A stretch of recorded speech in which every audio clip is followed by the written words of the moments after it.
નમસ્કાર વિદ્યાર્થી મિત્રો, નિર્મલ સાયન્સની યુટ્યુબ ચેનલમાં આપ સૌનું સ્વાગત છે. કેમ છો બધા? મજામાં? વિદ્યાર્થી મિત્રો,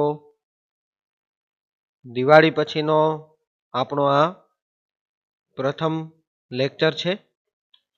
એટલે સૌથી પહેલા આપ સૌને હેપી ન્યૂ યર. નવા વર્ષના ખૂબ ખૂબ અભિનંદન. અને હવે જે નવું વર્ષ શરૂ થયું છે તે આપ સૌ માટે લાભદાયી નીવડે તેવી ઈશ્વરને મારા તરફથી પ્રાર્થના.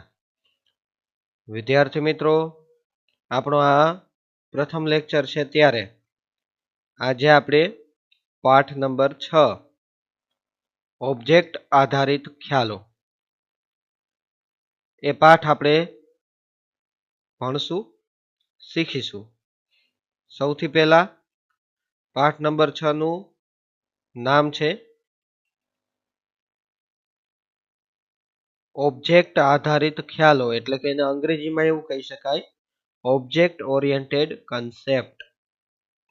તો આ શું છે? અહીંયા કઈ બાબતની વાત થઈ રહી છે, કઈ ચર્ચા છે, તે આપણે આ પાઠના માધ્યમથી સમજવાનું છે. તો ચાલો વિદ્યાર્થી મિત્રો આપણે શરૂઆત કરીએ. મુદ્દા નંબર 6.1 પરિચય. કે ભાઈ ઓબ્જેક્ટ આધારિત ખ્યાલો છે શું, તો એનો પરિચય આપણે મેળવીએ. સૌથી પહેલા અહીંયા વાત છે પ્રોગ્રામિંગની રીતને બે પ્રકારમાં વહેંચવામાં આવે છે. એટલે એ વાત તો નક્કી થઈ ગઈ કે આ પાઠના માધ્યમથી આપણને પ્રોગ્રામિંગ માટેની વાત જાણવા મળશે. તો કઈ કઈ પ્રોગ્રામિંગની બે પ્રકાર છે? પ્રોગ્રામિંગની રીતના બે પ્રકાર છે, જેમાં પ્રક્રિયાગત પ્રોગ્રામિંગ, એટલે કે એને અંગ્રેજીમાં એવું કહી શકાય સ્ટ્રક્ચર પ્રોસિજરલ પ્રોગ્રામિંગ, અને બીજું છે ઓબ્જેક્ટ આધારિત પ્રોગ્રામિંગ, એટલે કે ઓબ્જેક્ટ ઓરિએન્ટેડ પ્રોગ્રામિંગ. તો આ બંને પ્રકાર છે, જેમાં પ્રક્રિયાગત પ્રોગ્રામિંગ એમાં આપણું કેન્દ્ર બિંદુ ડેટા ઉપરની કાર્યપ્રણાલી, એટલે કે ફંક્શન્સ તેમજ પ્રક્રિયાઓ લખવામાં કેન્દ્રિત રહે છે. દાખલા તરીકે અહીં આપણને એક ઉદાહરણ આપેલું છે. કયું છે? પુસ્તકાલય વિનિયોગ સોફ્ટવેર, એટલે કે અંગ્રેજીમાં એવું કહી શકાય લાઇબ્રેરી એપ્લિકેશન સોફ્ટવેર માટે આપણે પુસ્તકાલયના વિનિયોગની બધી પ્રક્રિયા બાબતે વિચારીશું, અને આપણું ધ્યાન વિદ્યાર્થી, નોંધણી, પુસ્તક વિતરણ, પુસ્તક પરત કરવું અને દંડની ગણતરી કરવી જેવા વિભાગો પર કેન્દ્રિત રહે છે. એટલે કે જો કોઈ પુસ્તકાલય માટેનો જો પ્રોગ્રામ આપણે બનાવવાનો થાય તો એના માટે આપણે આટલી બાબત ચોક્કસ ધ્યાનમાં રાખતા હોઈએ છીએ. આપણું ધ્યાન વિદ્યાર્થી ક્યારે પુસ્તક લઈ જાય છે એની નોંધણી કરવામાં હોય, પુસ્તક વિતરણ કર્યું, કયા કયા પુસ્તક આપ્યા છે, પુસ્તક કઈ તારીખે પરત લીધું, પુસ્તક આપવામાં જો મોડું થાય તો દંડ કેટલો આપવો, એ બધું જ આપણે એ પ્રોગ્રામની અંદર સમાવેશ કરવા ઈચ્છતા હોઈએ છીએ.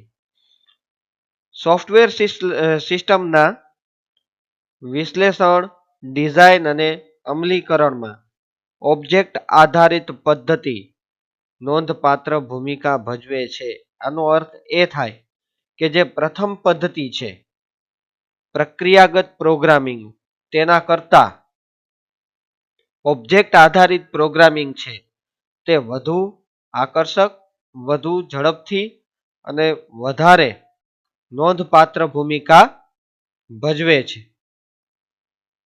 ઓબ્જેક્ટ આધારિત પદ્ધતિનો ઉપયોગ કરીને બનાવવામાં આવેલા સોફ્ટવેર વધુ વિશ્વસનીય હોય છે અને તેની જાળવણી, પુનઃ ઉપયોગ અને વિકાસનું કાર્ય ખૂબ જ સરળ હોય છે.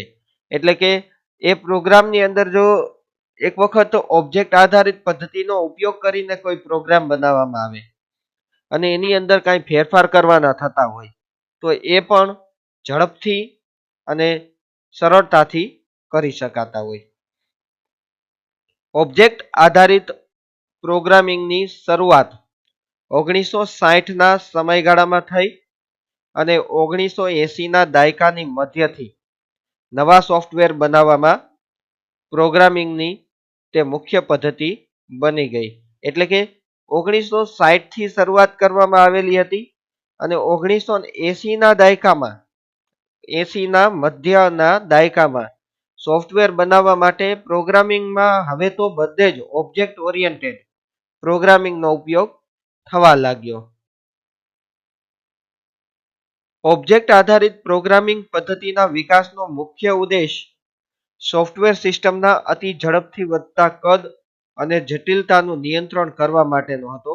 કારણ કે સોફ્ટવેર સિસ્ટમ એટલે કે આમ જોવા જાય તો જેમ નવી ટેકનોલોજી બહાર પડે તો એના માટે નવા પ્રોગ્રામની જરૂર પડે. તો એ જે નવા પ્રોગ્રામ છે એ નવા પ્રોગ્રામિંગમાં સરળતાથી પ્રોગ્રામિંગ કરવા માટે ઓબ્જેક્ટ આધારિત પ્રોગ્રામિંગ પદ્ધતિ છે તે વધુ અસરકારક છે. આગળ જોઈએ એના માટે C++, જાવા, C#, VB.NET, ASP.NET અને PHP ઓબ્જેક્ટ આધારિત પ્રોગ્રામિંગને સમર્થન આપે છે. એટલે કે આ જે બધી અહીંયા તમે નામ જોઈ રહ્યા છો C++, જાવા, આ બધા જે નામ છે તે પ્રોગ્રામિંગ કરવા માટેના પ્રોગ્રામો છે, સોફ્ટવેર છે.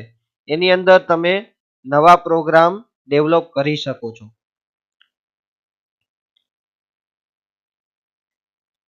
મુદ્દા નંબર 6.1.1 ઓબ્જેક્ટ આધારિત પ્રોગ્રામિંગ ભાષાની લાક્ષણિકતાઓ. તો વિદ્યાર્થી મિત્રો અહીંયા તેની લાક્ષણિકતા આપણે જોવાની છે. ઓબ્જેક્ટ આધારિત પ્રોગ્રામિંગ ભાષાની લાક્ષણિકતા નીચે દર્શાવ્યા મુજબની છે. જેમાં પહેલું છે ઓબ્જેક્ટ આધારિત પદ્ધતિમાં આપણા કેન્દ્ર બિંદુએ ઓબ્જેક્ટ હોય છે. એટલે કે ઓબ્જેક્ટ એટલે કોઈ પણ વસ્તુ, કોઈ વ્યક્તિ, બરોબર, તો એને એક ઓબ્જેક્ટ તરીકે આપણે ગણીએ કે જે ડેટા તેમજ ક્રિયાત્મકતા એમ બંને એક સાથે ધરાવે છે. દાખલા તરીકે પુસ્તકાલય વિનિયોગ જે બનાવવાની વાત હતી એમાં આપણું ધ્યાન વિદ્યાર્થી, પુસ્તક અને ગ્રંથપાલ જેવા ઓબ્જેક્ટ ઉપર કેન્દ્રિત હોય છે. અહીંયા ઓબ્જેક્ટ એટલે માત્ર કોઈ નિર્જીવ વસ્તુની વાત નથી વિદ્યાર્થી મિત્રો. કોઈ પણ વ્યક્તિ, કોઈ પણ વસ્તુ એને આપણે ઓબ્જેક્ટ તરીકે રાખી શકીએ છીએ. અને અહીંયા એક લાઇબ્રેરીનું ઉદાહરણ આપેલું છે પુસ્તકાલયનું. તો પુસ્તકાલય માટે જે પ્રોગ્રામ બનાવવામાં આવે તો પુસ્તકાલય માટે પ્રોગ્રામ બનાવવા માટે ખાલી પુસ્તકને ધ્યાનમાં રાખવામાં નથી આવતા. વિદ્યાર્થીને, પુસ્તકને અને ગ્રંથપાલ કે જે પુસ્તકાલયનું ધ્યાન રાખે છે, તમને પુસ્તકો આપે છે, પુસ્તકો પરત લે છે, તે વ્યક્તિને ધ્યાનમાં રાખીને પણ આ પ્રોગ્રામ બનાવવામાં આવતો હોય. ઓબ્જેક્ટ આધારિત પ્રોગ્રામિંગ ભાષાઓની તાકાત પ્રોગ્રામરને વિભાગીય એટલે કે મોડ્યુલર પુનઃ ઉપયોગમાં લઈ શકાય તેમજ તે પ્રોગ્રામનો વિકાસ કરી શકાય તે પ્રકારનો પ્રોગ્રામ કોડ લખવાનું સમર્થન પૂરું પાડે છે. એટલે માત્ર એક વખત પ્રોગ્રામિંગ કરીને પ્રોગ્રામ બનાવી નાખવાથી કામ પૂરું નથી થઈ જતું. ઘણી વખત એવું થાય છે પ્રોગ્રામ બનાવી લીધા પછી એની અંદર ફેરફાર કરવાના થતા હોય. તો આ ઓબ્જેક્ટ આધારિત પ્રોગ્રામિંગ ભાષાની મદદથી બનાવેલો પ્રોગ્રામ સરળતાથી સુધારા વધારા કરવાની ક્ષમતા ધરાવતો હોય અને અમુક સમયે એની અંદર ફેરફાર કરવાના થાય તો અપગ્રેડ, આપણે એને અપગ્રેડ કર્યું એવું કહેતા હોય. જે કાંઈ ખામી હોય, ક્ષતિ હોય એને દૂર કરીને નવું કંઈક કરવામાં આવે તો એ અપગ્રેડ થાય. તો એ જે અપગ્રેડ થાય છે તે આ ઓબ્જેક્ટ આધારિત પ્રોગ્રામિંગ દ્વારા બનાવેલો પ્રોગ્રામ અપગ્રેડ કરવામાં સરળતા ધરાવે એવા પ્રકારનો પ્રોગ્રામ હોય. પ્રોગ્રામિંગ જ એ પ્રકારનું થાય. સોફ્ટવેરના અન્ય ભાગના કોડમાં ખલેલ પહોંચાડ્યા વગર મોડ્યુલમાં ફેરફાર કરવા કે બદલવાની સમર્થતા વડે તે ભાષાને લવચિકતા એટલે કે ફ્લેક્સિબિલિટી બક્ષે છે. સોફ્ટવેરના બીજા કોઈ ભાગને નુકસાન ન કરે, માત્ર જ્યાં તમારે ફેરફાર કરવા છે ત્યાં જ ફેરફાર થાય તે પ્રકારની ફ્લેક્સિબિલિટી આ ઓબ્જેક્ટ આધારિત પ્રોગ્રામિંગ ધરાવે છે. ઓબ્જેક્ટ આધારિત પ્રોગ્રામિંગ ઓબ્જેક્ટને પાયાના એકમ તરીકે વાપરે છે. એક સરખા ઓબ્જેક્ટનું ક્લાસ નામના ખ્યાલ દ્વારા વર્ગીકરણ કરવામાં આવે. અહીંયા ક્લાસ દ્વારા ડિફાઇન કરવામાં આવશે. એક સરખા પ્રકારના ઓબ્જેક્ટ હશે એને બધાને ક્લાસની અંદર મૂકવામાં આવે. ઓબ્જેક્ટ આધારિત પ્રોગ્રામિંગ ભાષામાં ઓબ્જેક્ટના 4 ચોક્કસ ગુણધર્મો છે, જેમાં પેલું છે એબ્સ્ટ્રેક્શન, બીજું છે એન્કેપ્સ્યુલેશન, ત્રીજું છે પોલિમોર્ફિઝમ અને ચોથું છે ઇનહેરિટન્સ. આ ચારે ચાર છે જે એની આપણે ચર્ચા હવે પછી આગળ કરવામાં આવશે. ત્યાર પછી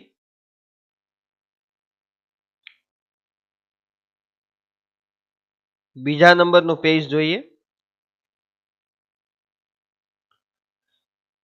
મુદ્દા નંબર 6.1.2 ઓબ્જેક્ટ. તો ઓબ્જેક્ટ એટલે શું? વાસ્તવિક વિશ્વમાં ઓબ્જેક્ટ એટલે ભૌતિક સ્વરૂપમાં હયાત હોય તે વસ્તુ. દાખલા તરીકે તે વસ્તુમાં કોઈ વ્યક્તિ પણ હોઈ શકે, કાર હોઈ શકે, કોફીના પ્યાલા હોઈ શકે. આ બધા જ આપણે ઓબ્જેક્ટ તરીકે ગણી શકીએ. જેને સ્પર્શ ન કરી શકાય અથવા જોઈ ન શકાય તેવી વસ્તુઓ અમૂર્ત સ્વરૂપે છે તેમ કહી શકાય. દાખલા તરીકે તારીખ, સમય.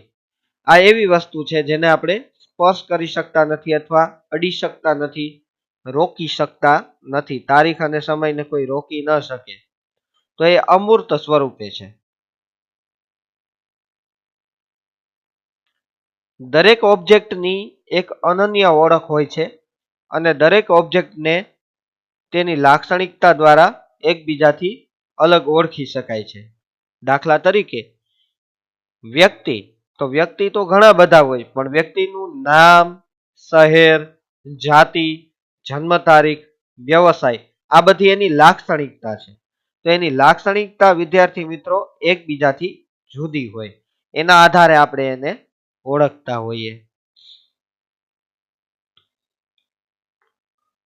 ઓબ્જેક્ટ આધારિત પરિભાષામાં આવા લક્ષણો એટલે કે પ્રોપર્ટી અથવા તો એટ્રીબ્યુટ તરીકે ઓળખાય છે.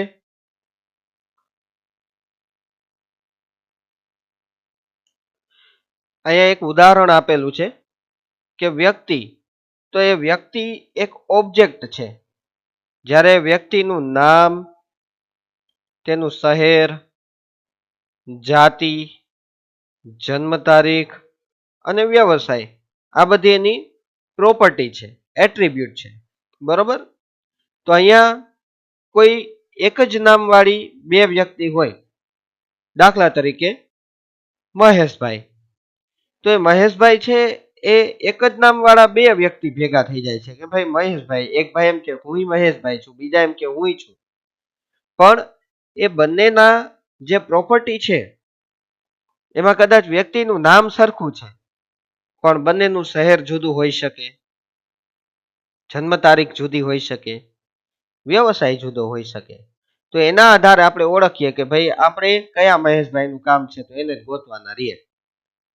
ભલે બે મહેશભાઈ ભેગા થઈ જાય, પણ તો એમાંથી આપણે એની પ્રોપર્ટીના આધારે બંનેને જુદા પાડી શકીએ. આમ આપણે ઓબ્જેક્ટને ઓળખવા માટે આ લાક્ષણિકતાની કિંમત વાપરીએ છીએ. આ કિંમતને આપણે સ્ટેટ તરીકે ઓળખીએ છીએ. જેમ કે મેં કીધું એ મુજબ કે મહેશભાઈ છે એક સુરત રહેતા હોય ને એક રાજકોટ રહેતા હોય, તો જે રાજકોટ અથવા સુરત એનું શહેર છે એ આપણે એની કિંમત તરીકે સ્ટેટ તરીકે ઓળખતા હોઈએ. તો વ્યક્તિ એટલે ઓબ્જેક્ટ, વ્યક્તિનું નામ ને એટ્રીબ્યુટ કહેશું, અને નામ છે અહીંયા રામ, તો રામ જે છે એ નામ વ્યક્તિના નામની કિંમત થઈ. સ્ટેટ તો એ સ્ટેટ છે. ઓબ્જેક્ટ સાથે બિહેવિયર સંકળાયેલ હોય છે. દાખલા તરીકે વ્યક્તિ જન્મ લે છે, નામ મેળવે છે, સ્થાન બદલે છે. આ બિહેવિયર મેથડ તરીકે પણ ઓળખાય છે. ઓબ્જેક્ટની કિંમત તેની બિહેવિયરના કારણે બદલાઈ શકે છે.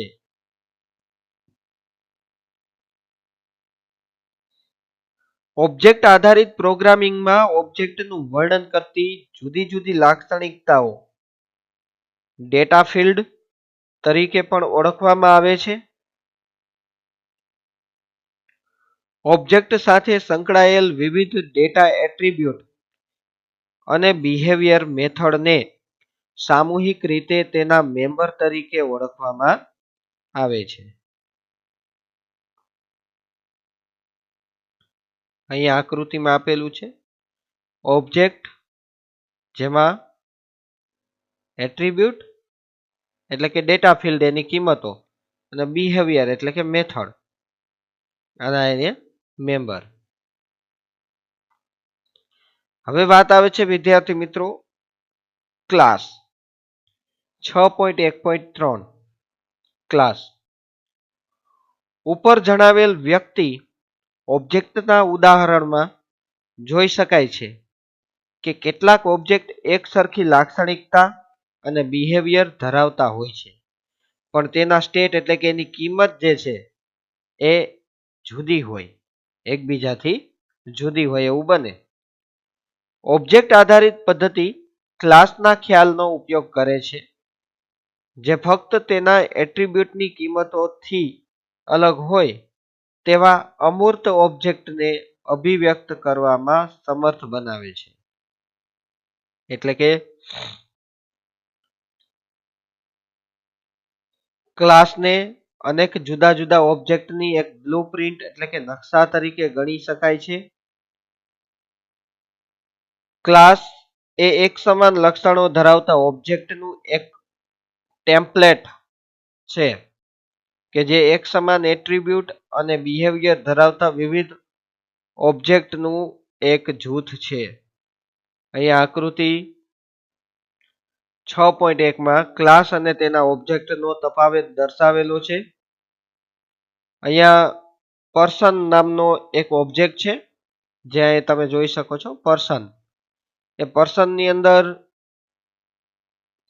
અલગ અલગ 5 જુદા જુદા લોકો છે, અને એની એટ્રીબ્યુટ જે છે એ તમને દર્શાવેલ છે name, city, gender, birth date અને પ્રોફેશન.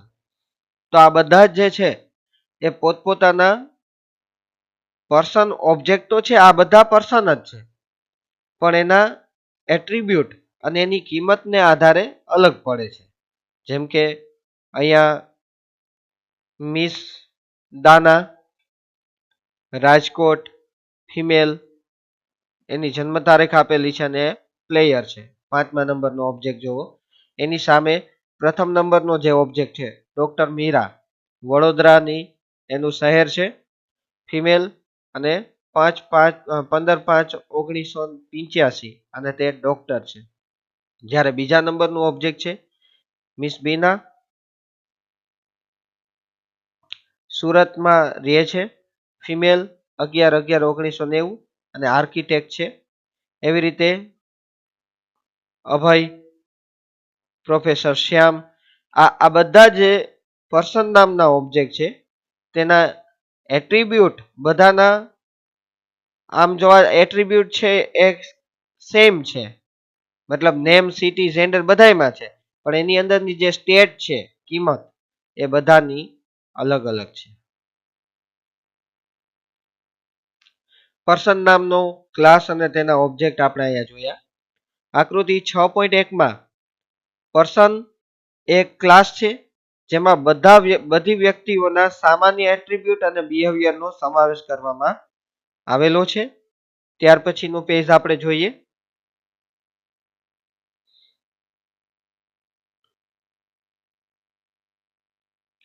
વિદ્યાર્થી મિત્રો, અહીંયા મુદ્દો આવે છે મુદ્દા નંબર 6.2. એટલે કે મુદ્દા નંબર 6.2 નું નામ છે ક્લાસ ડાયાગ્રામનો પરિચય. હવે અહીંયા તમે જોઈ શકો છો કે આ મુદ્દો જે છે એ આપણે જે કોર્સ બાદ કરવાનો છે, બાદ કરેલ કોર્સમાં મુદ્દા નંબર 6.2 ક્લાસ ડાયાગ્રામનો પરિચય, આ મુદ્દામાંથી એક્ઝામની અંદર પ્રશ્ન પૂછવામાં ન આવે. એટલે આ મુદ્દો આમ જોવા જાય તો બાદ થયેલો મુદ્દો છે, પણ આપણે ભણવાનો છે. આ તમારા ધ્યાનમાં રહે. આમ તો નોર્મલી હું તમને પીડીએફ આપું જ છું. 6 મહિનાની પીડીએફ મેં તમને મોકલેલી હતી. એ રીતે આપણે હવે પછીની પીડીએફમાં પણ જોશું કે કેટલા કોર્સમાંથી કયા કયા મુદ્દા, કયા કયા પાઠ બાદ કરેલા છે તે પણ આપણે જોઈ લેશું. પણ અત્યારે આ મારા ધ્યાનમાં આવેલું એટલે હું તમને કહું છું કે મુદ્દા નંબર 6.2 ક્લાસ ડાયાગ્રામનો પરિચય, આ મુદ્દામાંથી પ્રશ્ન પૂછાય નહીં. બરોબર? તો અહીંયા ક્લાસ ડાયાગ્રામનો હેતુ વિનિયોગના સ્થાયી દેખાવની પ્રતિકૃતિ એટલે કે મોડેલ બનાવવાનો છે. ક્લાસ ડાયાગ્રામને ઓબ્જેક્ટ આધારિત ભાષાઓ સાથે સીધો જોડી શકાય છે, જેથી સોફ્ટવેર બનાવનાર વ્યક્તિઓમાં તે વ્યાપકપણે વપરાય છે. ક્લાસ ડાયાગ્રામ અનેક ક્લાસનો સમૂહ, અવરોધો અને જુદા જુદા ક્લાસ વચ્ચેના સંબંધોની સ્થિતિ રજૂ કરે છે. કોઈ તમને UML નું પૂરું નામ પૂછે તો તમે કહી શકો યુનિફાઈડ મોડેલિંગ લેંગ્વેજ, એટલે કે UML. તો આ UML નો પરિચય આપણે જોઈએ. યુનિફાઈડ મોડેલિંગ લેંગ્વેજનો ઉપયોગ ઓબ્જેક્ટ આધારિત સોફ્ટવેરની પ્રતિકૃતિ તૈયાર કરવામાં થાય છે. UML એ દ્રશ્ય એટલે કે વિઝ્યુઅલ મોડેલિંગ ભાષા છે અને તે ઓબ્જેક્ટ મેનેજમેન્ટ ગ્રુપ એટલે કે OMG, અહીંયા OMG એટલે ઓબ્જેક્ટ મેનેજમેન્ટ ગ્રુપ દ્વારા વ્યાખ્યાયિત કરવામાં આવી છે અને ઓબ્જેક્ટ મેનેજમેન્ટ ગ્રુપ જ તેની જાળવણી કરે છે.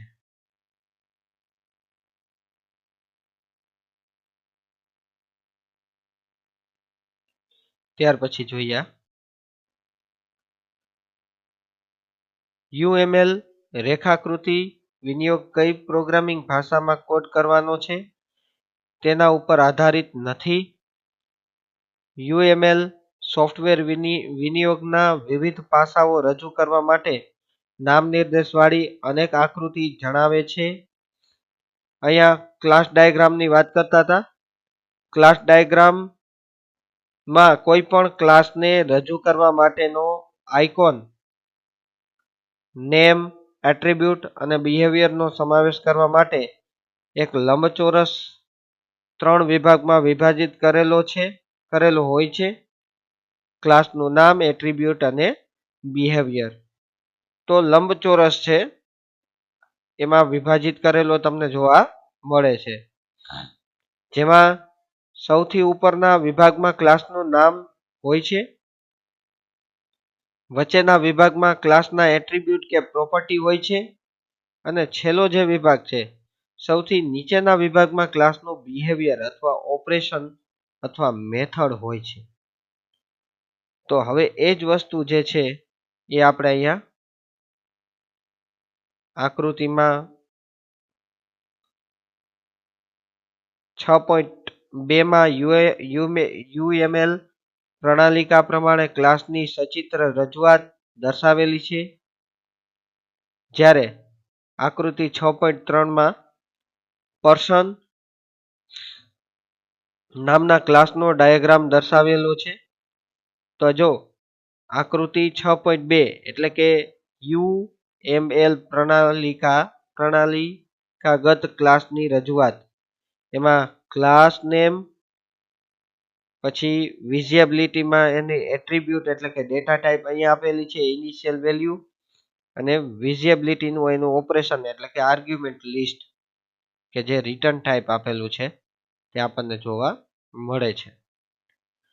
તો અહીંયા 6.3 માં પર્સન ક્લાસની રેખાકૃતિ, માનો કે પર્સન ક્લાસની જ આપણે વાત કરતા હતા, તો પર્સન ક્લાસની રેખાકૃતિમાં શું આવે, તો અહીંયા નેમ, અને આ જે સ્ટ્રિંગ ને એમ ને ડેટ ને તમે જે જોવો છો, તો એ છે એ ડેટા ટાઈપ છે, કે નેમ છે એ સ્ટ્રિંગ રાખેલું છે, સિટી પણ સ્ટ્રિંગ છે ડેટા ટાઈપમાં, જેન્ડરમાં કેરેક્ટર એમ એટલે કે મેલ અને ફિમેલ, બર્થ ડેટમાં ડેટ જ આપણે લખી શકાય, કોઈ શબ્દ શાબ્દિક માહિતી ન લખી શકાય એટલા માટે અહીંયા ડેટ રાખેલું છે, અને પ્રોફેશન પણ સ્ટ્રિંગ રાખેલો છે.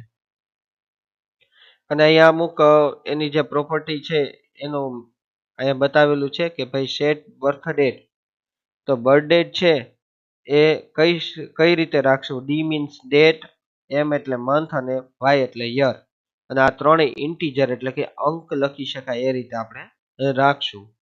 જ્યારે ડેટ ચેન્જ છે જે સિટી, તો સિટીમાં સ્ટ્રિંગ રાખેલું છે એટલે કે શાબ્દિક માહિતી લખી શકાય એટલા માટે, અને ડિસ્પ્લે એ તમને પાછું દર્શાવે એટલા માટે અહીંયા ડિસ્પ્લે રાખેલું છે.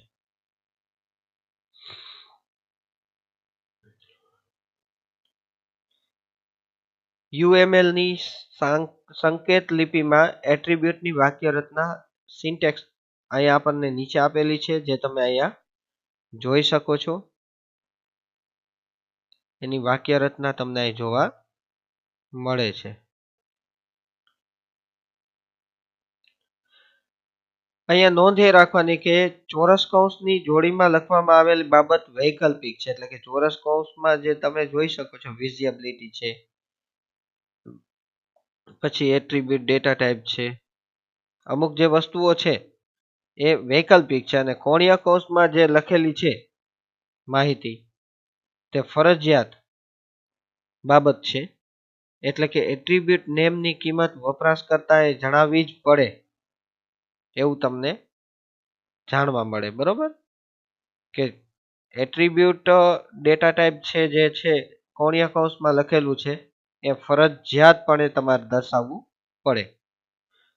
ત્યાર પછીનું પેજ આપણે જોઈએ.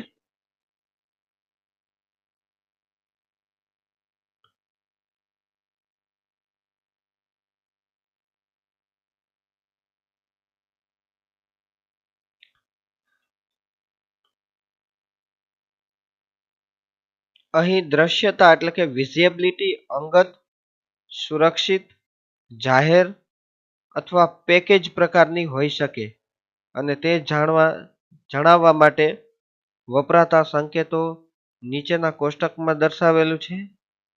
જેમાં વિઝિબિલિટી, જો ત્રીજું પેજ ફરી વખત આપણે જોઈએ તો એમાં વિઝિબિલિટીનો સમાવેશ થયેલો હતો. તો એ જે વિઝિબિલિટી છે એ અંગત દર્શાવવા માટે ડેશનું ચિહ્ન કરવું, તો એ અંગત છે. સુરક્ષિત માટે હેઝનું ચિહ્ન, જાહેર માટે પ્લસની નિશાની, અને પેકેજ માટે ટિલ્ડ, આ ચાર એની ચિહ્ન છે તે આપણે દર્શાવી શકીએ. અહીં એટ્રીબ્યુટ એટલે ચલ એટલે કે વેરિયેબલ, અહીં ડેટા ટાઈપ અને પ્રારંભિક કિંમત એટલે કે ઇનિશિયલ વેલ્યુ, પ્રોગ્રામની શરૂઆતમાં કયા પ્રકારનો ડેટા સંગ્રહ કર્યો છે અને તેની કિંમત શું છે તે નિર્દેશ કરે છે. એટ્રીબ્યુટ ઘોષિત એટલે કે ડિક્લેર કરવા માટેના ઉદાહરણમાં જોઈએ તો નેમ અને એની ડેટા ટાઈપ, તો નેમ છે એટ્રીબ્યુટનું નામ દર્શાવે છે, જ્યારે એનો ડેટા ટાઈપ છે એ સ્ટ્રિંગ રાખેલો છે. તો અહીંયા આપણે જોઈએ કે ભાઈ બીજા ઉદાહરણમાં વિઝિબિલિટી જે છે એ અંગત રાખેલી છે, એટલે અહીંયા ડેશની નિશાની તમને જોવા મળે છે. જ્યારે એટ્રીબ્યુટનું નામ શું છે? બેલેન્સ રાખેલું છે. અને એટ્રીબ્યુટનો જે ડેટા ટાઈપ છે એ ફ્લોટ છે. ફ્લોટ મતલબ કે પોઈન્ટ વાળી નંબર. અને પોઈન્ટ વાળા નંબર આવે તો એ કઈ રીતે, મતલબ કે કઈ રીતે આવવા જોઈએ? તો અહીંયા ઇનિશિયલ વેલ્યુ 0.0 હોવું જોઈએ. પછી બેલેન્સ ભલે જેટલી તમે ફોનમાં વાત કરી હોય એ મુજબ બેલેન્સ કપાય, તો એમાં પોઈન્ટમાં પણ બેલેન્સ આવી શકે. બરોબર, તો એ 0.1.2 જે કાંઈ આવતું હોય તે આપણે દર્શાવી શકાય. UML સંકેત લિપિમાં બિહેવિયર અથવા મેથડની વાક્ય રચના અહીંયા તમને જોવા મળે છે.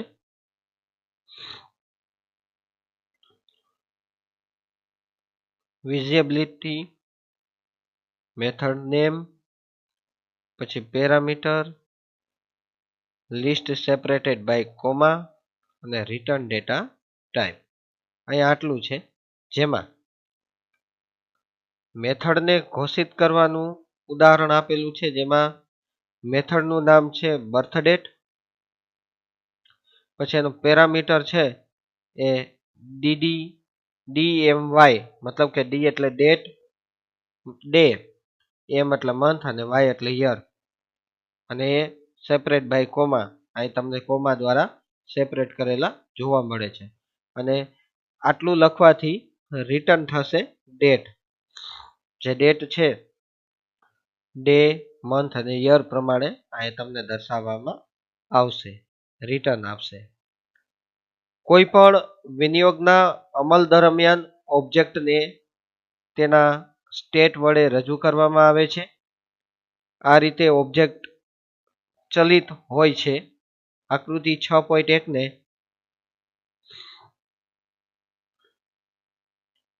અનુરૂપ અહીંયા પર્સન ક્લાસના ઓબ્જેક્ટને આકૃતિ 6.4 માં દર્શાવ્યા પ્રમાણે રજૂ થાય છે. તો જેમાં P1 એટલે પર્સન 1 છે,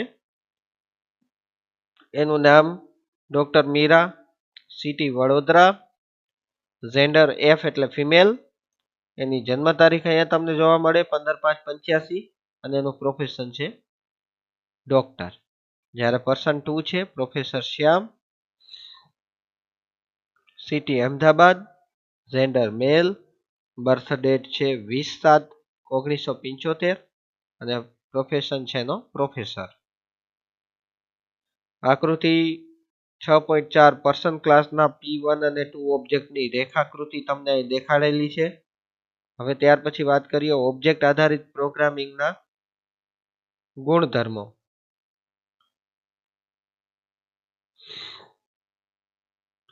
એમાં પહેલું ગુણધર્મ છે 6.3.1 એન્કેપ્સ્યુલેશન.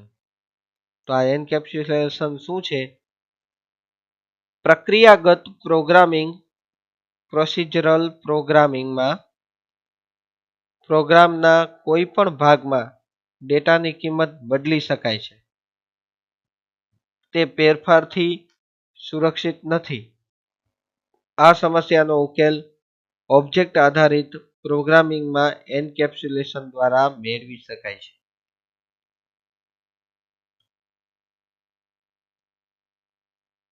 એન્કેપ્સ્યુલેશન દ્વારા ડેટા અને મેથડ વડે માહિતીની ગણતરી થાય તે સમયે પ્રોગ્રામના અન્ય ઘટકો વડે ડેટામાં ફેરફાર સામે સુરક્ષિતતા બક્ષવામાં આવે એ એન્કેપ્સ્યુલેશનનું કામ છે. એવા પ્રકારની રચના કે જેના દ્વારા ડેટા અને મેથડ સામે રક્ષણ પૂરું પાડવામાં આવે છે તેને એન્કેપ્સ્યુલેશન કહેવામાં આવે છે. એન્કેપ્સ્યુલેશનને અંગત એટલે કે પ્રાઇવેટ ઘોષિત કરવાથી શક્ય બને છે, જેથી ક્લાસના અંગત સભ્ય એટલે કે પ્રાઇવેટ મેમ્બર બહારના વિશ્વને સીધા ઉપલબ્ધ થતા નથી, તે પ્રાઇવેટ જ રહે છે. ત્યાર પછીનું પેજ જોઈએ.